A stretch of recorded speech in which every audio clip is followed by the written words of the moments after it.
niseme mambo mawili muhimu yanayofungamana na hadhara yetu. Sisi kama waumini, mujtama wetu lazima uwe na watu aina 4: alimun amilun biilmi, wa jahilun la yastakbiru an yataallam, wa ghaniyun la yabkhalu bimali, wa faqirun la yabiu akhiratahu bidunya.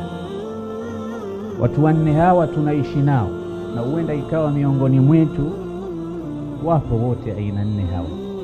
Kwanza, lazima apatikane mjuzi mwanachuoni ambaye anaifanyia kazi ilmu yake, alimun amilun biilmi. Kisha apatikane jahilun la yastakbiru an yataallam, mtu ambaye si alim lakini hana kiburi cha kutaka kusoma. Mtu wa 3, ghaniyun la yabkhalu bimali, tajiri ambaye sio bakhili kwa mali yake. Wa mwisho, faqirun la yabiu akhiratahu bidunya, maskini ambaye hauzi dini yake kwa kutaka dunia. Sasa 4 hawa tuangalie matokeo yao ikiwa hawatokwenda kama tulivyotaraji. Idha ma lam ya'mali al-alimu biilmi, ikiwa mwanachuoni hakuifanyia kazi ya ilmu yake, istakbara aljahilu an yataallam, atakapoliona hilo asiyekuwa mjuzi na yeye huwa na kiburi, akawa naye hataki kusoma.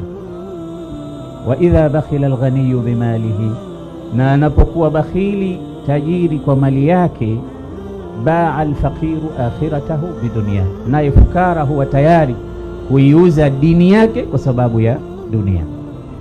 Na wallahi Mwenyezi Mungu ametupa dalili ya imani ndani ya Qur'an, na moja miongoni mwa dalili za imani ni watu wanaojenga msikiti.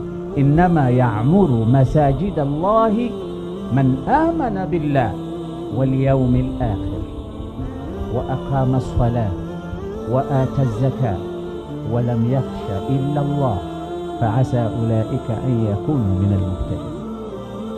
Hakika wanayamirisha misikiti wenye kumwamini Mwenyezi Mungu. Hiyo ni alama Mwenyezi Mungu amekupeni.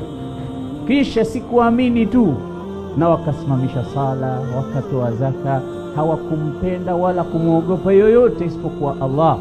Faasa, ulama lugha wanasema asa ikitoka kwa Allah sio taraji tena, hiyo ni taukid na hakika kwamba watu hao watakuwa miongoni mwa watu waliopata hidayah. Mwenyezi Mungu atujalie miongoni mwa hao. Kwa hayo machache, tuendelee kila mmoja kusimama katika position yake. Wanachuoni position yao, matajiri position yao, wasiojua position yao, na mafukara position yao, ili sote tushirikiane. Mshairi anasema bil ilmi wal mali yabni an-nasu mulkahum lam yubna mulkun ala al-jahli wal ikhlali. Kwa elimu na mali ndipo watu watajenga ufalme wao. Ufalme haujengwi kwa ufukara wala kwa ujinga. Wassalamu alaikum.